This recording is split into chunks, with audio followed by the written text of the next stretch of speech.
చిన్ని అయితే ఒంటరిగా కూర్చొని బాధపడుతూ ఉంటుంది. అక్కడికి వాళ్ళ నాన్నమ్మ వచ్చి "ఏమైంది చిన్ని" అని అనేసరికి, "మా అమ్మ ఎప్పుడు జైల్లో ఉండేటప్పుడు అందరూ అవమానించేవారు. ఎప్పుడు నీ మెడలో తాళి లేదేంటి? నీకు భర్త లేడా? నీకు ఎలా కూతురు పుట్టింది?" అని ఎప్పుడు తన పెళ్లి గురించి ఎప్పుడూ అవమానించేవారు.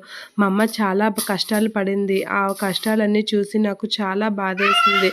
కానీ నేను అప్పుడు అడిగితే మా అమ్మ ఇంకా బాధపడుతుందని ఎప్పుడూ నేను అడిగేదాన్ని కాదు. కానీ మా నాన్న కారణంగా మా అమ్మ చాలా బాధలు అనుభవించింది. కానీ ఇప్పుడు మా నాన్న మారాడు కాబట్టి నాకు మా నాన్నని మా అమ్మకి మళ్ళీ అలా పెళ్లి చేయాలని నాకు అనిపిస్తుంది. అలా అయితే అందరి నోళ్ళు మూసినట్లు అవుతుంది.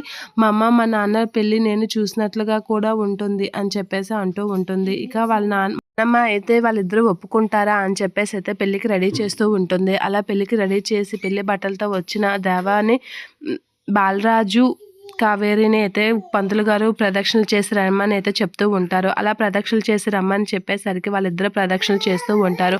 ఆ టైంలో దేవ వాళ్ళిద్దరిని బాలరాజుని చంపడానికి ప్లాన్ చేస్తూ ఉంటాడు. ఇక దేవ అయితే బాలరాజు వైపు అయితే, ఇలా నాకు ఎప్పుడు ఇలానే ఉంటావు కదా, మరి ఎప్పుడు మారావు కదా, నువ్వు ఇలా ఉంటే నాకు చాలు అని కావేరి అయితే బాలరాజుతో మాట తీసుకుంటూ ఉంటుంది. ఇక బాలరాజు అయితే కావేరి చేతిలో చేయి వేసి తనకి ప్రామిస్ చేస్తూ ఉంటాడు, ఎప్పటికీ నీకు తోడుగా ఇలానే ఉంటాను అని.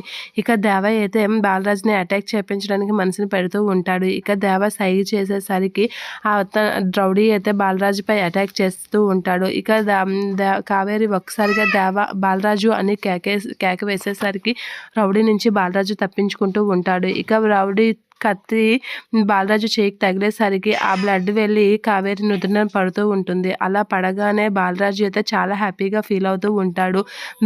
కావేరి నుదుటిన బ్లడ్ చూసి చాలా హ్యాపీగా ఫీల్ అవుతాడు.